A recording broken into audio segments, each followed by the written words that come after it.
Welcome to the NAIFA Webinar series, providing you with timely information and training each month on topics of interest. This is Brendan Burnett, Director, Professional Development and Education Programs. This month we are presenting Big Idea Packaging, how to differentiate your practice by packaging your unique big idea. With me today is Bill Bishop. Bill Bishop is the CEO of Bishop Communications, Inc., the founder of the Bishop School of Entrepreneur Marketing, and the creator of the Big Idea Adventure, an advanced coaching program that helps entrepreneurs grow their business by creating, packaging, and promoting their big ideas. He is a coach, keynote speaker, and workshop leader, and is the author of many best-selling books, including How to Sell a Lobster, The Problem with Penguins, Beyond Basketball, and Global Marketing for the Digital Age. He was also the author of Strategic Marketing for the Digital Age, the first book ever published about e-commerce and internet marketing. Over the past 3 decades, Bill has taught 5,000 entrepreneurs how to use his proprietary Big Idea process to expand their existing companies or launch new ones. His process teaches entrepreneurs unconventional and yet practical strategies to attract more great customers, make more money, and provide greater value in their marketplace. Today, during the presentation and question and answer session, you may type questions in the question box on the right side of your screen. Questions will be answered during the question and answer session at the end of the program. So let's begin. Bill, I'll turn the discussion to you. Great. Well, thank you very much, and I thank you for the opportunity to present my Big Idea presentation today. You're welcome. So if you want to understand a little bit about me and why I talk about packaging big ideas, we got to go back more than 30 years. It was actually 35 years ago. I was working as a waiter while I was in university. And I worked in a restaurant. It's a very popular restaurant. It's called The Keg, and it's a steak. And they're actually they're a huge chain now. And anyway, I wasn't a bad waiter. I was just a student working to make some money, right?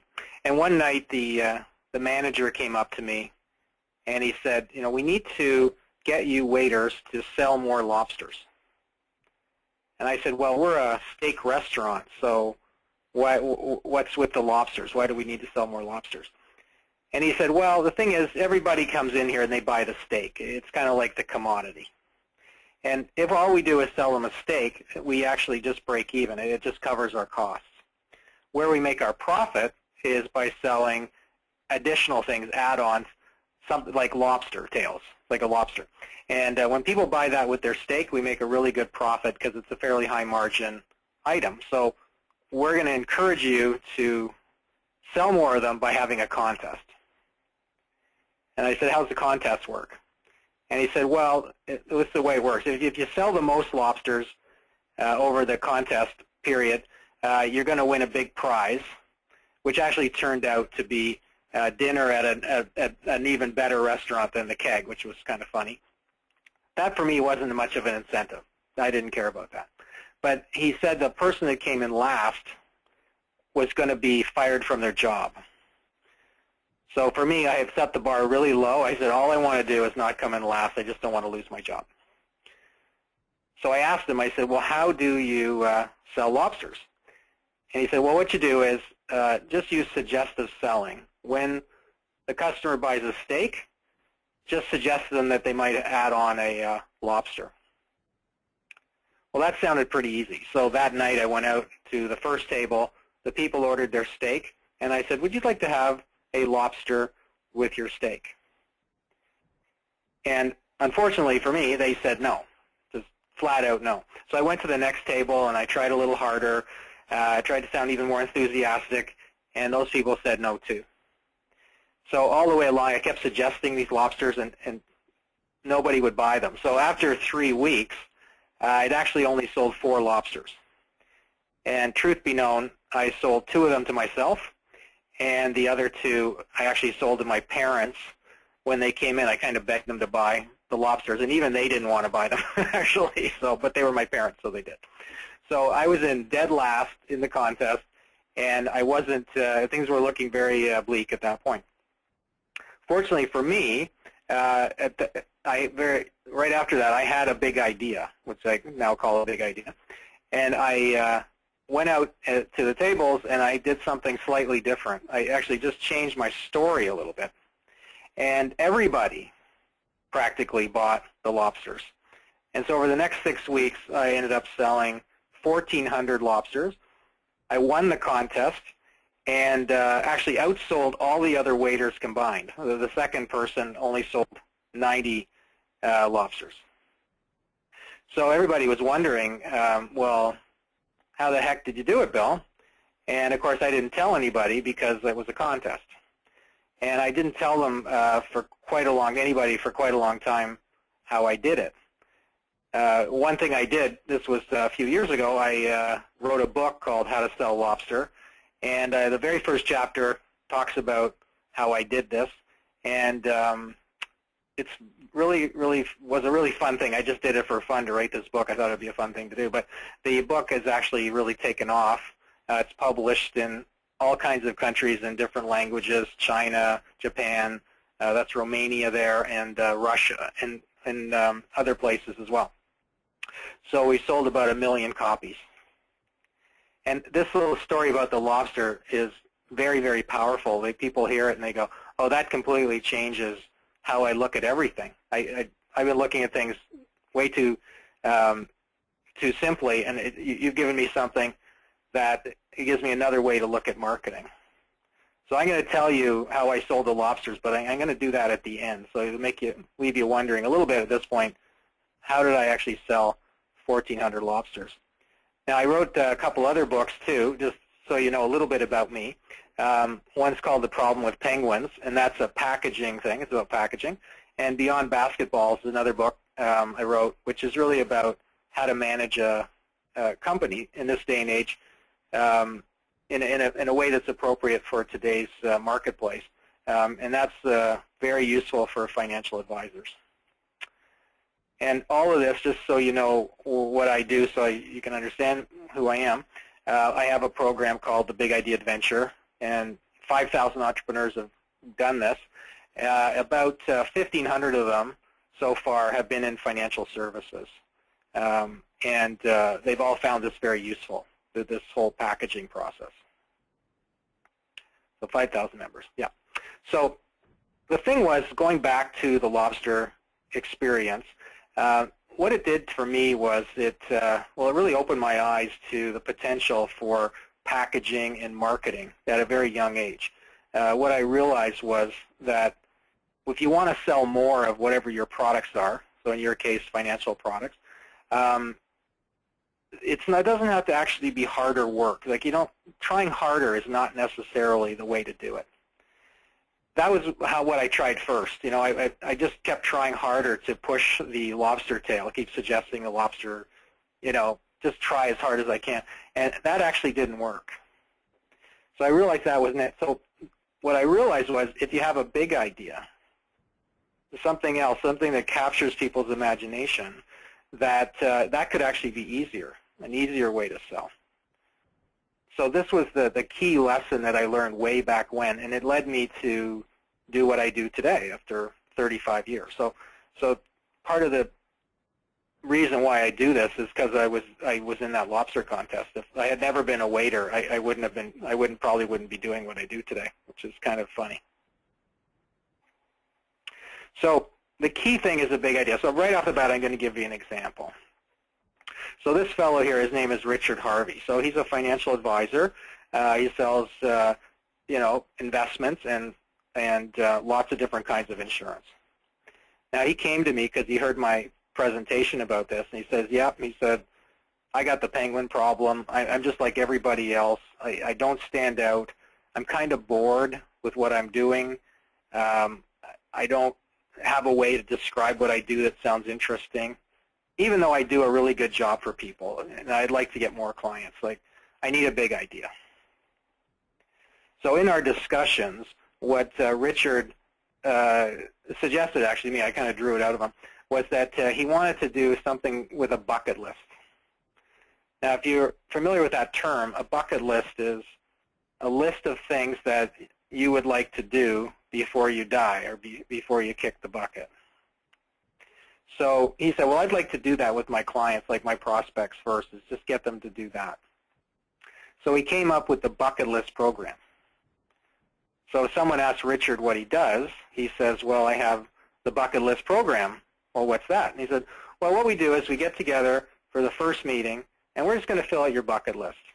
I'm not going to ask you about your money. I'm not going to get into your budget and all your investments and insurance right now. We're just going to do your bucket list.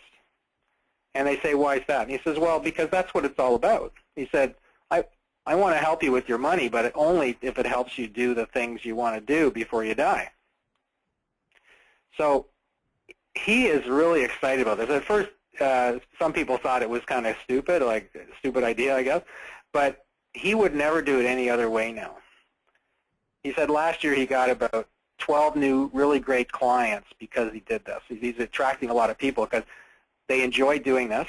It helps them get their bucket list together, which is all their personal goals, and then they're motivated to do the financial things with him. So in his marketplace, he's become now known as the bucket list guy. That's his big idea, and that's what he packaged. And as I say, he would never do it any other way now. He's got these gatherings that he does. I guess they're kind of like a seminar, but not really. Everybody comes and they work on their bucket list and they share it, and everybody gets excited, and then a lot of them, of course, become clients of his because they want to work on that. So he's got a great big idea. So he's totally transformed it. And the other thing is he's really excited about what he's doing now. Everything else has stayed the same. He does everything else the same as far as the financial services. He's just put a big idea in front of that to make it more interesting. So that's just one of many examples I'm going to show you here. So there's a few things that you will get out of this presentation to make it worth your hour visit to this. The first one is that it's going to help you stand out from your competition.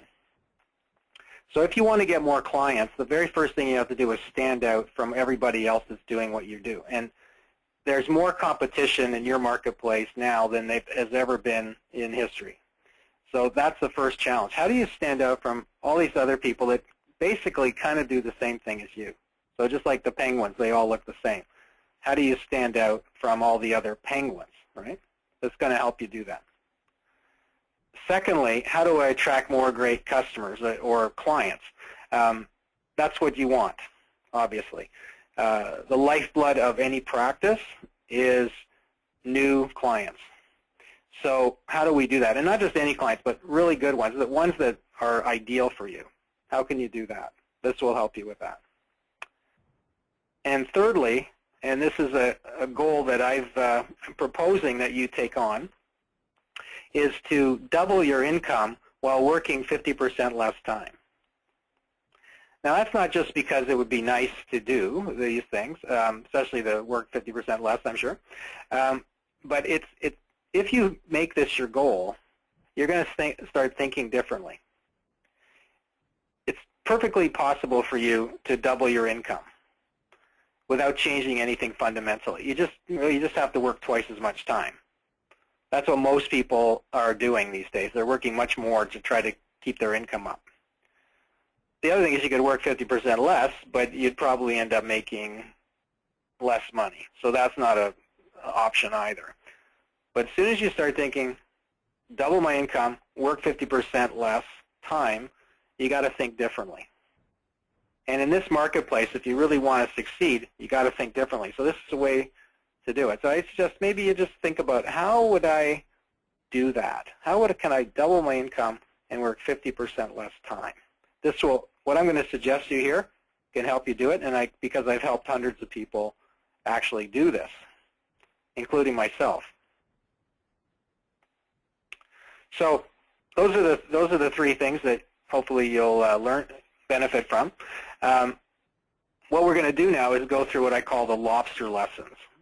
So since winning that contest, I've learned a whole bunch of other things too. So I'm just going to walk through these, and then you can learn these. You want to take 35 years to learn this. You're going to learn it in less than an hour. So let's take a look at what those are.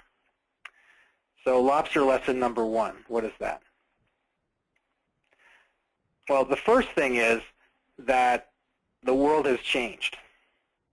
Now, I don't think any of you are going to find that surprising, because we definitely feel like the world has changed. It's certainly changed in the last 35 years.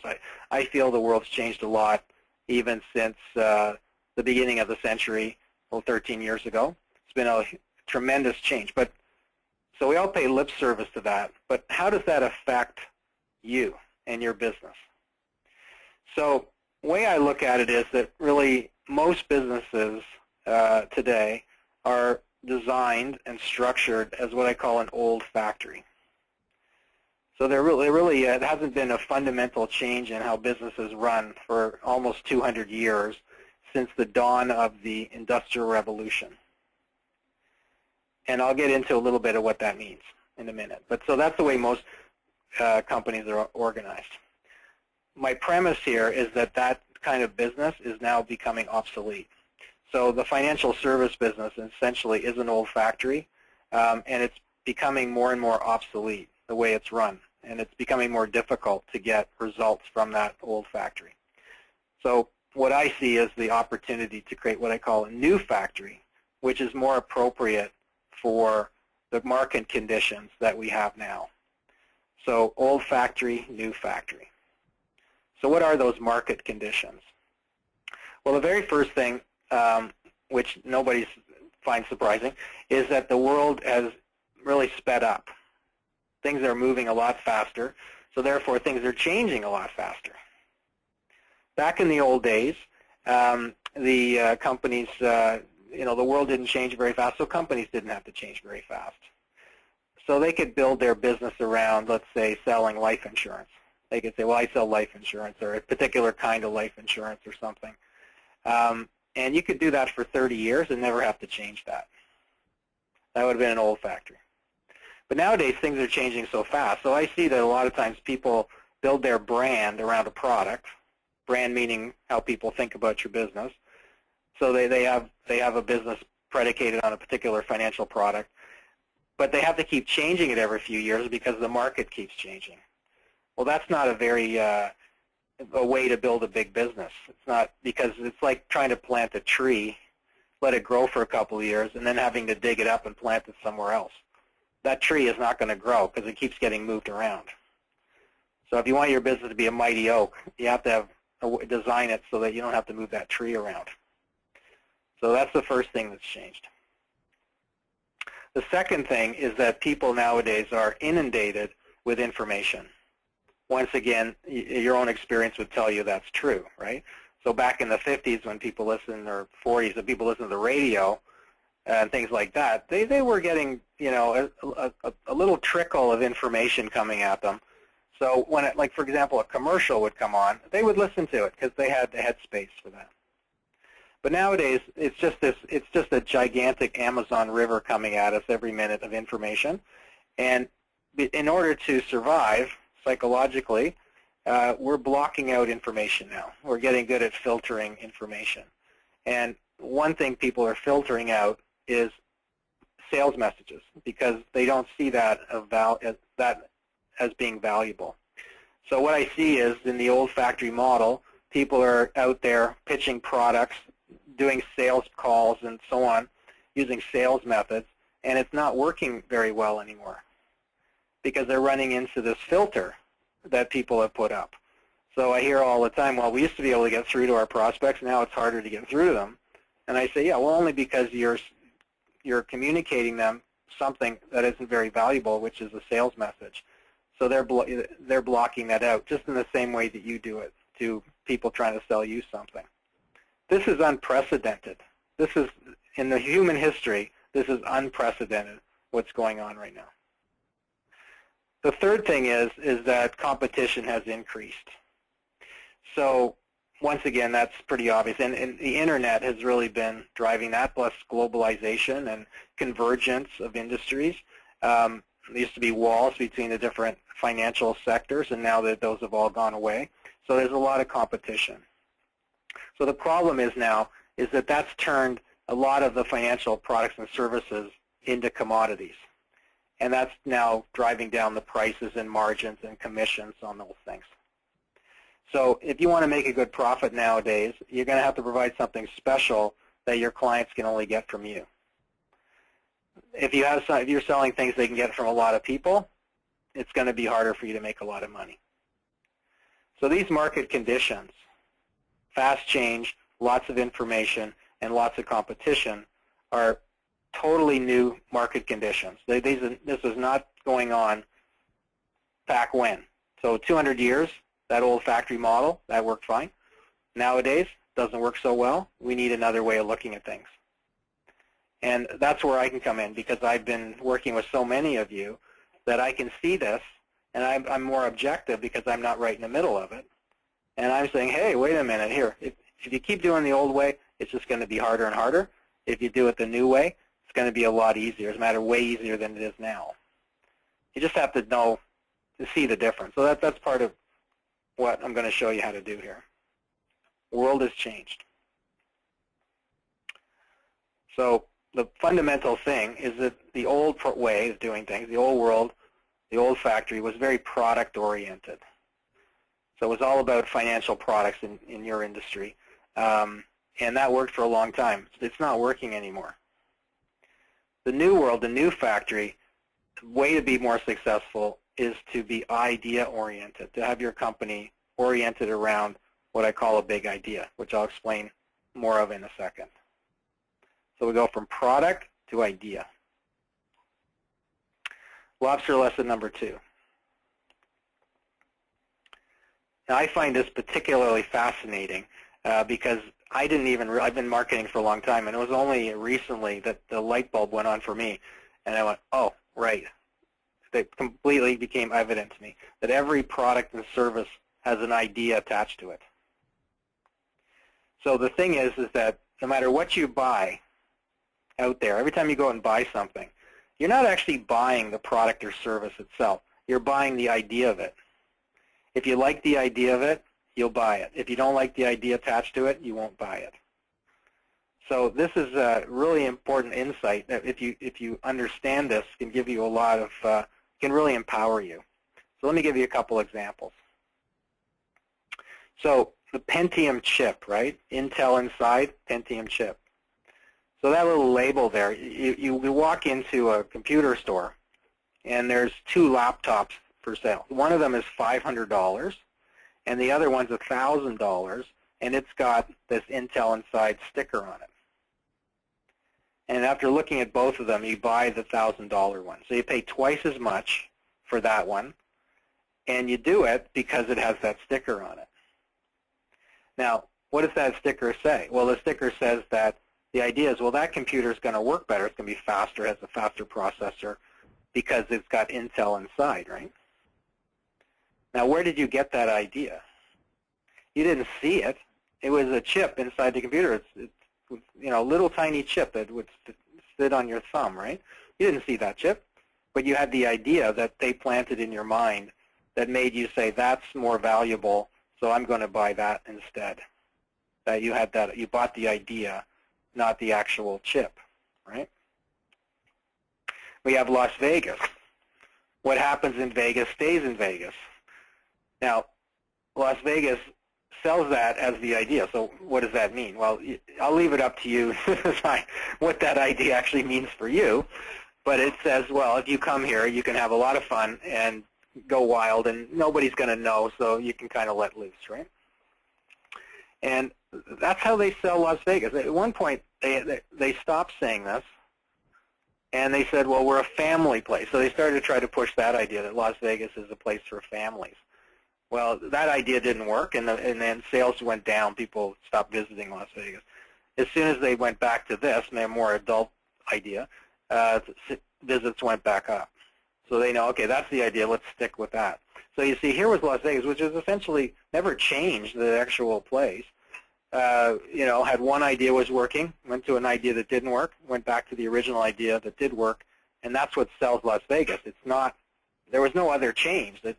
The product itself did not change. It's just the idea did. Very important if you want to really understand how to sell your stuff, to understand this. The other one is a good example because we're all familiar with it mostly, is Costco. So perhaps you're a member there and you have your membership card, right? I am. And one time, well, first time I went there, I kind of went crazy, and I bought a giant jar of olives. And I got home, and I walked in the kitchen. It was like, one of those restaurant-sized ones. And my wife said, "What are you doing with that?" I said, "Well, we're saving money on olives, because we're buying bulk here." So she just rolled her eyes, and we shoved it in the refrigerator. And a year later, I ended up throwing out all the olives because they went bad. I could never eat that many olives, but because I was a little deluded at that point. I'm a little smarter now about shopping at Costco, but. The thing is, you go to Costco and people are buying so much stuff. They're filling up carts after carts of stuff. And I realized, that's the ideas in their brain. They got this idea. I'm saving money by buying in bulk. That's what makes Costco successful, is that idea. They planted the idea in people's head. There's nothing, it's actually true, so that's good, obviously. And it works. They have that idea, and they're not. If they change that idea, they'd make a big mistake. Just keep pushing that idea, saving money by buying in bulk. So if you look at all the successful companies out there, just pick any one, I don't care which one, and you'll realize that they have a very powerful idea attached to what they do. That's the thing that makes them successful. So lobster lesson number 3 then, following up on that, is everything begins and could end in the mind of your prospect or client. So in the first 30 seconds, let's say, of you meeting a prospect or them coming to your website, it's either going to happen or it's not going to happen. They're either going to become a client for life or they're not even going to bother meeting you or taking it any further. Literally 30 seconds. Everything begins in the mind, right? And what is in the mind? Well, in the mind is an idea. And most of the time, it's a basic idea. So let's imagine you see a barber shop. What do you think that's about? So getting your hair cut. That would be the basic idea there. You see a dentist or something, or a dentist's office, you go, well, that's for my teeth. Barber, hair, dentist, teeth. That's pretty obvious, but the mind just creates a label and says, yeah, barber, hair, dentist, teeth. That's what I call the basic idea that you have in your mind about those companies, right? So that's easy, but now what is the basic idea that your prospects have about you? What's the idea they will attach to you when they meet you? Now, this isn't actually as easy as you think, because what we've done is we're kidding ourselves most of the time. We have all kinds of convoluted ideas because we're with ourselves all the time. We've really built up quite a fantasy about what we think people think about us. But for the most part, it's pretty basic what they think, because they haven't been spending years and years thinking about you. They spent 30 seconds, and they're trying to come to some kind of conclusion about what it is you do, right? So most of the time, they're going to land with the basic idea. So what's the basic idea? Barber, hair, dentist, teeth. What's the idea they have about you? Now, that's the thing. Now, in most of the cases, it's going to be either financial advisor, financial planner, or perhaps something about a financial product like insurance or investments or something like that. You may even have these words written on your business card. It may be even the name of your company. So they're not going to think you're a barber, and they're not going to think you're a dentist, which is good, but they're going to land with a basic idea of what you are. That's going to be what they're going to do, right? So think about, while you're here, just maybe even write down what you think might be the basic idea that they might have about you. And it's not going to be something fancy, something very simple like barber, hair, dentist, teeth, right? Okay, so now if they have that idea, let's say it's insurance or investments, that's going to make your life harder. So I tell people, I say, you know what, you can muddle along here with the basic idea. You'll probably be able to squeeze out a half-decent living doing that, but it's going to be hard. Just like me, I'm trying to sell the lobsters. I sold 4 of them. Okay, I sold 4. 2 of them I bought myself, fine. But, you know, I could have squeezed out maybe another 10 or something. But it would have been really hard work for 10 sales. And there's 3 reasons why that's true. So the first thing is that people are not actually very interested in basic ideas. It's kind of boring. They don't have any follow-up questions. You know, like, oh, I'm a barber. Well, what are you going to ask the guy? You already know what a barber is, right? I'm a dentist. What are you going to ask the dentist? There's nothing really to ask them, right? They're not really. There's no follow-up questions there. You know, it's kind of like trying to get people excited about a refrigerator. Everybody needs a refrigerator. Everybody on this call has a refrigerator. So we need it, just like they need your products, right? But nobody gets excited about it until your refrigerator breaks down. Other than that, you take it for granted, right? So back in the day, maybe in the 30s, when people got an electric refrigerator, that was news and that was exciting, but it's not now. Most financial products nowadays are like refrigerators, not very exciting. People need them, just not very exciting, right?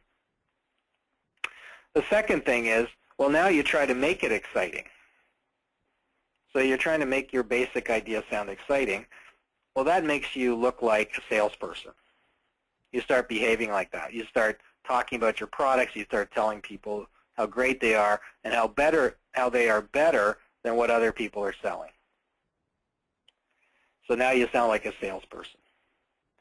But that's not what you want to be. You want to be an expert. You want people to see you as an expert, because that's really what you're selling, is your expertise, right?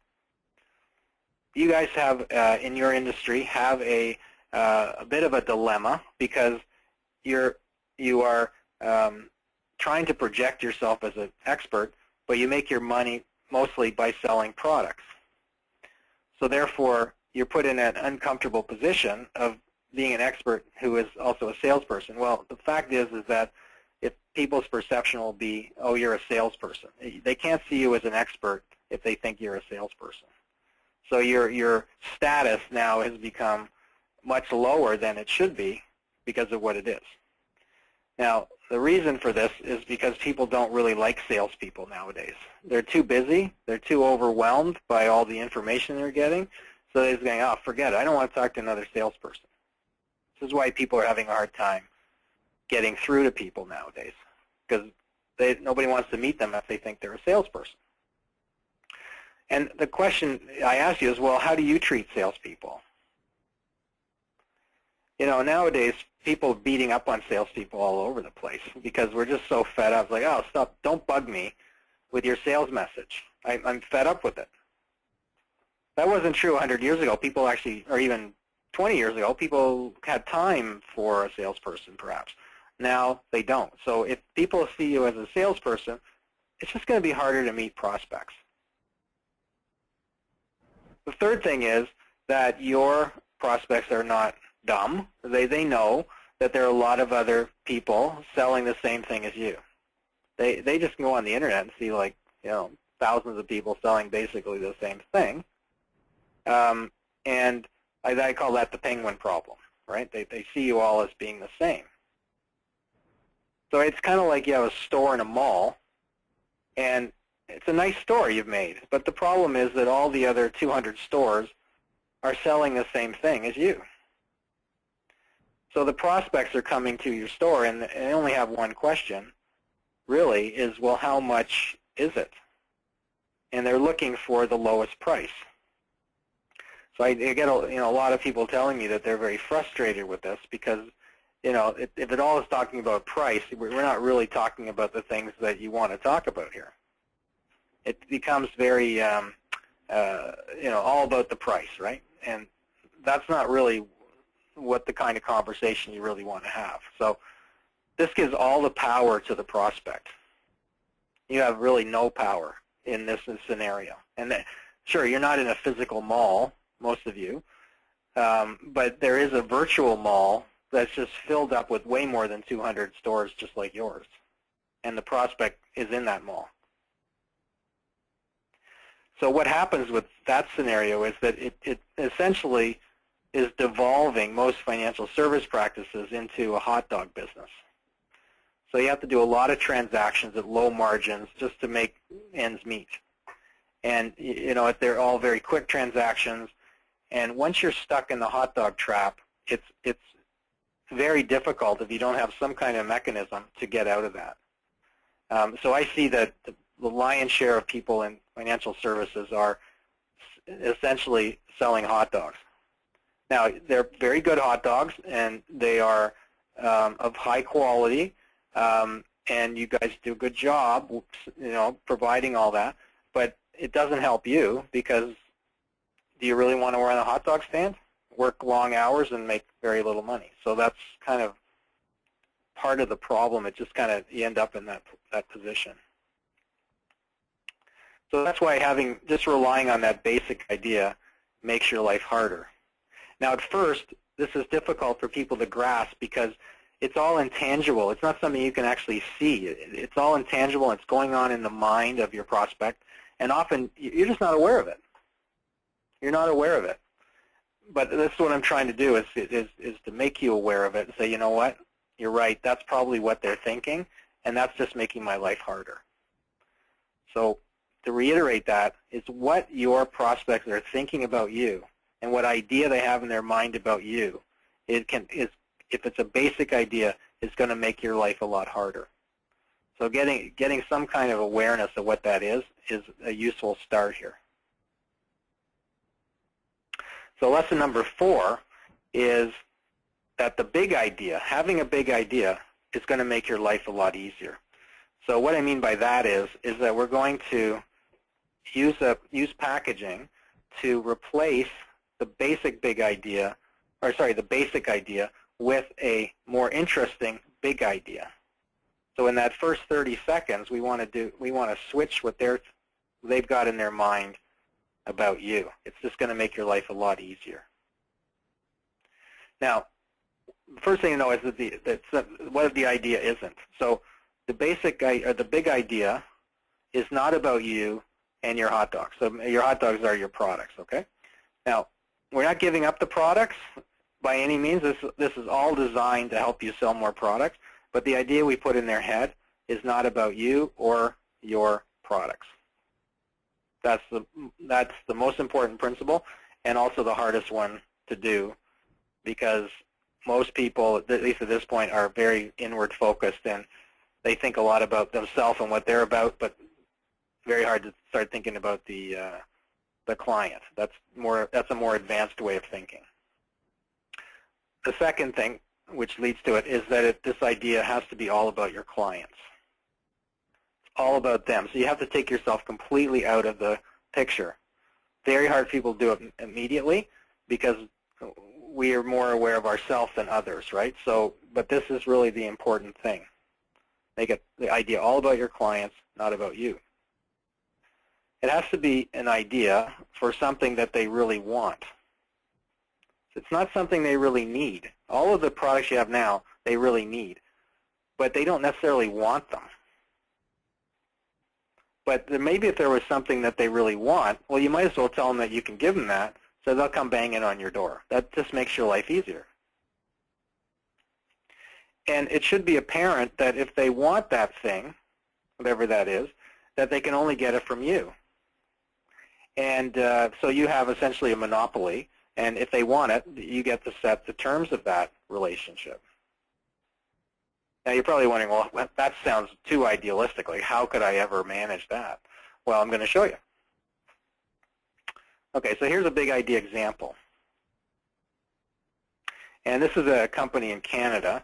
In 1990, they were called London Life. And London Life was an insurance carrier. So their basic idea was life insurance.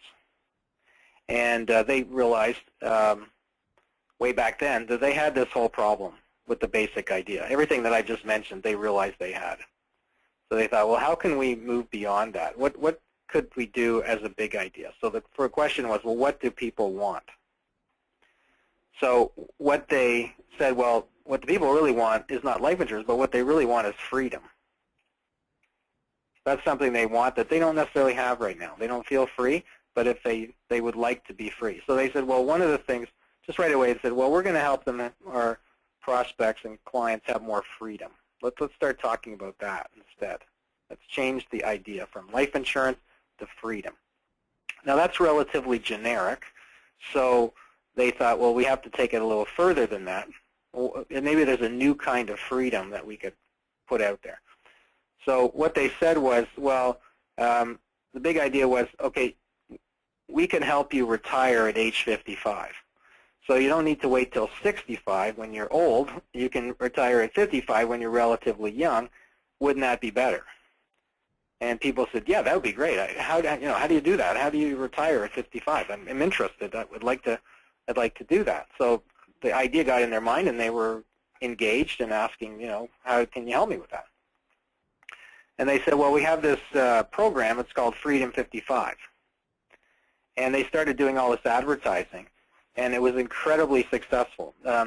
It was the most successful promotion of any investment or financial company in North America, perhaps in the world, in the last 20 years. It was unbelievably successful, to the point where they changed the name of the company to Freedom 55 Financial. They embedded the idea in the name of the company. So it's not London Life anymore, it's Freedom 55 Financial. Now, I don't know how many people they actually helped retire at 55, but I do know that it did help them sell a heck of a lot of life insurance because it got people in the door. That's an example of a big idea, completely intangible, something people really want. It was all about them, right? So that's a big company, a carrier. Why don't we take a look now at 3 examples of people who are running more entrepreneurial-sized practices in your industry and how they did this. So the first person is Doug McPherson. So he's in Maryland, and he sells life insurance. And he came to me and said, well, I work with the owners of construction companies, and I have a heck of a time getting through to them because, one, they'll only meet me at 5:30 in the morning, so I'm good with that. I'll go and see them out at the construction site. But they only give me about 5 minutes. And I can't explain to them what I do in 5 minutes. And most of them don't even want to meet me because they think I'm just trying to sell them life insurance, which at 5:30 in the morning isn't something they really want. So I need a big idea. So we came up with this big idea called the McPherson, that's his name, critical path process. And that worked incredibly well because a critical path is a document they use in construction to lay out the timelines of a project. So the owners were very familiar with that. So he would go and see them and say, well, tell me what you do, Doug. And he says, well, I've got this process called the critical path process. What's that? Well, we're going to create a critical path document that outlines the timeline for you to exit your business and get, twice the money that you're expecting right now for that business, or do a succession plan to your son or something. But we're going to lay out that critical path. And because they already knew what that was, it was a shorthand. They just say, yeah, let's do it. That would be great. I really need that document. So Doug would get in there. He'd start doing the critical path with them, and then every one of those people bought life insurance, and there was a lot of really significant sales there because these people had very high net worth, and the company's worth a lot of money. One company was worth $1 billion. So critical path process was Doug's big idea. It helped us sell a lot of lobsters. This is Jim Poe. He's in Texas, and I met Jim Poe at Top of the Table. I was speaking there, and Jim said, I qualified for Top of the Table this year, but that was for last year. This year, things are slower. I need a big idea, differentiate myself. So we came up with this program called the Certified Financial Tailor Program. And so what he'd say is, well, I give you the basic things, or you can do this more advanced program, Certified Financial Tailor. And to his surprise, most of the prospects wanted to do this. Because what it is they provide a, it's like having a suit made from scratch, right? Same thing here. It's a financial plan that's tailor-made to you. That's a very simple idea, right? But because it was all packaged, people really got it and said, yeah, well, that's why I work with you, Jim, because you're giving me something tailor-made, right? And now he charges a fee for this program. Wouldn't do it any other way. This is Dawn Gordon, and Dawn Gordon is from Nevada, in Las Vegas. She called me and said that she was going to the Academy Awards, and she was going to have this booth in this sort of showroom where the nominees would come by, and companies would give them free stuff, so maybe for promotional purposes. And Dawn said, well, I'm a financial person. What am I going to give them? And I said, okay, well, what you do is, just thinking off the top of my head, I said, okay, what you do is you give them a silver dollar wrapped in bubble wrap. Give that to George Clooney or something when he comes by. She says, well, why would I do that? And I said, because he's going to want to know what that's about. So she did that. She went to the show. She handed that to people, and they said, what's this all about? And she said, well, you know, George Clooney, you have a lot of money, but it's kind of up and down because movies come and go. You know, some years you make a lot of money, some maybe not so much other years. So your money's kind of fragile, and you need to protect it. So what I do is I bubble wrap your money. I work with celebrities, and I help them bubble wrap their money because it's very fragile. And I have the Celebrity Bubble Wrap Program. Now, you might think, well, that's the stupidest thing. She thought it was the stupidest. Like, she just go, well, I don't know. I can't do that. That's just too crazy. I said, well, you haven't got anything else. Just try it and see what happens. Well, she came back to me, and she said, well, it was unbelievable. He said it was so successful. People were very curious. They thought it was funny. It was also very relevant. And they said that it was the most successful promotion they'd had in years at this show. And it was very simple. She ended up getting 5 clients out of it that were really quite big, famous people. And she's going to just keep doing this idea every year now because it's working. So once again, it's like the bucket list thing. At first, it's like, oh, that sounds a little off the top or out of the box or whatever. But this is fun. Like, this is the thing. It works incredibly well, and that's what we're trying to come up with here with the big idea, right? Those are 3 examples. So lobster lesson number 5 is more or less, how do you do this now? Like, I'm just going to kind of walk you through that a little bit on a simple thing. So the key thing with this is, once you have your big idea, is to go, now we need to package it. So packaging was the other thing I learned, right? How does this work? Give the idea a name. So like the Celebrity Bubble Wrap Program. Put a little trademark on there. Now you own that intellectual property, right? So Doug McPherson, Critical Path Process, will help you develop a critical path to eventually sell your construction company. Name was very important there. Have some kind of signature activity that people know. Signature meaning, only belongs to you, right? Something they visualize you doing with people that is unique. So this is Nate Sachs. He's from Phoenix. He's got a big idea called Blueprints for Tomorrow, which he's been doing for about 10 years. And this works really well. Essentially, he's known as the blueprint guy. He said, I was having a real hard time getting all my clients to do all these important things. So now he broke it down into a series of blueprints. And he said, well, now we'll work on the blueprint for protecting your assets. Now we'll work on the blueprint for keeping your best employees around. We'll do a blueprint for protecting your family. We'll do a blueprint for selling your business, and so on. So he has a list of blueprints. They just pick them. And he's known as the blueprint guy. That's his signature activity. Helps him sell a lot of product. Lobster lesson number 6. Once you have your big idea, you essentially go out and give people a choice. They can have the basic thing, which is the products, right, and the normal financial service stuff. That doesn't change. But we also offer them this more advanced thing, the gourmet big idea, and just let them make their choice. And what we find is that a lot of people surprisingly go for the gourmet idea. And there's no risk here because you're just giving them a choice, right? If they just want the basic thing, they can have that regardless. So that's what Andy Wimberly does. He's from Alabama. So he says, well, yeah, I can sell you the life insurance, I can sell you the investments, or you can do this discovery process. And he calls me up every year, every 6 months, and raves about how he's so glad he did this. Now he's actually charging a fee for his discovery process. He gets $700,000 in fees, recurring fees, just from people paying, to do this process, plus all the commissions that he was getting before.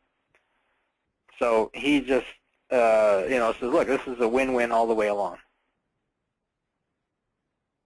And you can add a third choice. So you could have basic, advanced, super advanced. What it does is it helps you sell more of the one in the middle. That's what it shows, that people tend to go for the one in the middle.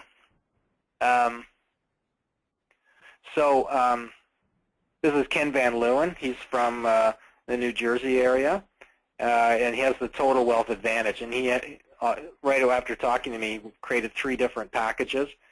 And he said most people now, right away, are buying the middle one. And he said, my sales have gone up already. And he said, the third one, I get it. He said, I'm not really worried they're going to buy that one, thinking they're going to buy that one. But they might. But they tend to buy more of the middle one because of that. So he was very keen on that very simple strategy. Lobster lesson number 7. If you provide free value, people are going to maybe line up to get into your practice. This is a very important marketing concept in this day and age. To break through all those filters, you have to provide something that get people to come to you. So that's what Richard Harvey does with the bucket list. He says, look, that's a free session I'll do with you to do the bucket list. And because people really like it, the idea of it, essentially there's a little bit of a lineup now for people waiting to do that bucket list session with him because they want to do it, right? So he's providing free value there. That's a lot more interesting than a financial checkup or something like that, which is a bit of a commodity, right? So the last lobster lesson is that the way to think about this is say, okay, I'm going to create an old factory. I got the old factory fine. I don't have to change that. But the new factory, I can just, blue sky that. I can think really big about it. Just imagine that. But then start really small. Be really, imagine the giant oak, but start really small. Plant a seed and just tend that seed. This is what I'm really suggesting. This is a very practical process. Otherwise, it's never going to happen, right? So think big, start small. So this is Mark Pace. Now, Mark Pace, when he came to us, was obviously he was selling life insurance, right? And he said, I got to do something here. And he did have a bit of an idea, which we helped him flesh out, and essentially was to say, I'm going to give people an objective opinion about their life insurance. And I'm going to charge them money, like $1,500 for this. That was the last time I heard it was about $1,500. And people said, well, why would anybody pay $1,500 for something that other life insurance people would do for free? And he said, yeah. I said, yeah, but the thing missing, the thing you pay for the $1,500 is objectivity. You're not going to get objective opinion from somebody selling something, but if you pay them $1,500, they'll give you the objective opinion.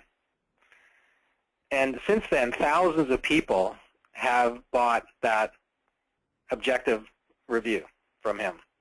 And something like 90% of them then went on to buy life insurance from him anyway. So I'm telling you about this one because he started off very simply. He just had the idea, and he said, well, I'll just try it out on people and see if they will go for it. And sure enough, they did, and one led to the other, and one led to the other, and now he's done thousands of them. So you just take one person at a time with your idea, right? You'll never know if you don't try it. So what I do is I have the big idea session. So before I tell you about that, let me just tell you about how I sold the lobsters.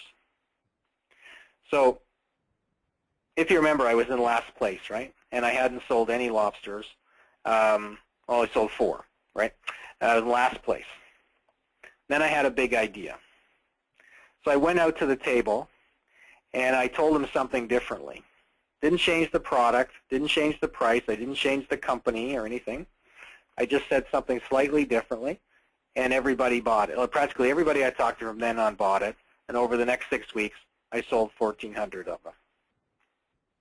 And what I said was, I just went out and I said, look, you have a choice. You can just have the basic thing, which is the steak, and that's, that's fine. Or you can have the special tonight. We have a special, steak, lobster, and rice for $18. Which would you like? And by giving them that choice, practically all of them bought it. Now, it took me a little while to figure it out. I realized this was actually easier because I wasn't pushing anything. Like, I'm going, how does this work, And I realized that it was all about the word and the idea attached to that word. Because when I said special, that idea went in their head, and they thought, well, if we order that, then we're going to be special. And this evening, this event that we're having is going to be special. So you see, everybody bought the lobster not because they were suddenly loving lobsters. That hadn't changed. But what they did buy was the idea that this was going to make everything special. So one word created a new idea which helped me sell the lobster. And that was all there was to it. Go from 4 to 1,400. I just changed the word and the idea. And that was the big insight that I had way back when, and I've just been going with that ever since, and I've seen incredible results if you end up with the right idea. So that's why if you want to follow up on this, I have the Big Idea Session. And this is a free thing for you if you want to do it. It's 2 hours. We do it on the phone over the internet. And it'll help you figure out what your big idea is. Everybody's got one. Every one of them is different. And I can help you do that. It's easier sometimes with someone on the outside looking in can help you do that. Then we're going to script your big idea conversation. How would you actually present that to your prospects, just like with me with the lobsters, right? I had a little script. And then the last one is how would you apply psychology to your marketing process? How could you use that to sort of draw people in, get them to come out of their shell and embrace your big idea? What psychology would we use? So like I say, I'm willing to do that. There's no fee for it. It's no obligation. All you have to do is either give me a call or send me an email. So my phone number is 647-436-8829, extension 101. And my email is bill_bishop@biginc.com, biginc.com.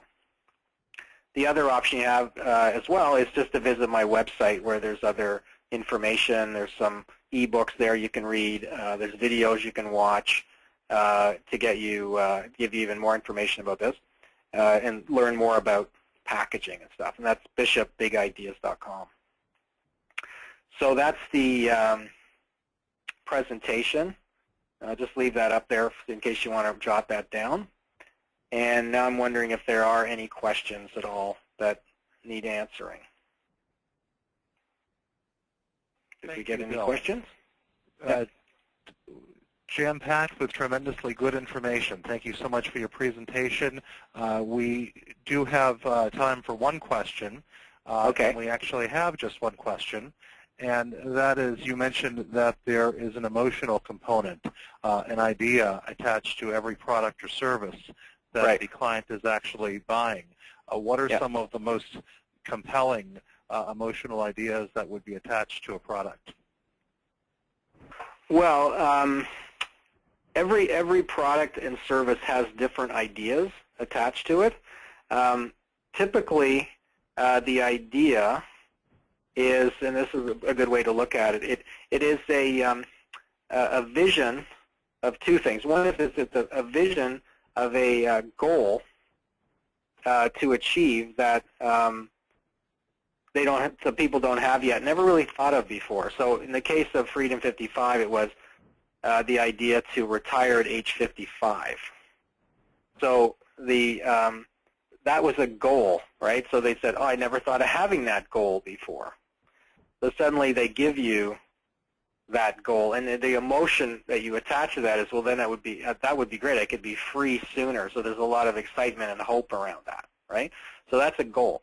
The other fundamental idea is the sense of a new and improved self-image.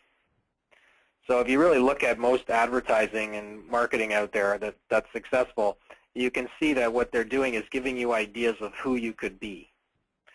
So that's another more very powerful thing. So obviously the idea of, well, you could be free, or you could be wealthy, or you could be healthier, or you could be happier, right?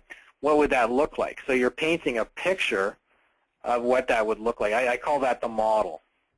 So in traditional advertising, they actually use fashion models to, put up there on the billboard, and you go, oh, I want to look like that person, right? Wear those clothes and drive that car, right? Now, in your case, in this industry, the ideas would be not necessarily fashion models or anything, but they would be a picture you paint of a more ideal future. So, and putting themselves into that future. So one of my clients said, well, they're on Unhappy Island, and we're going to put them on Happy Island, and I'm going to explain to them what living on that island would be like, and how they would be on that island. So that's a way that I can answer the question so that it's kind of universally applicable to everyone that's listening.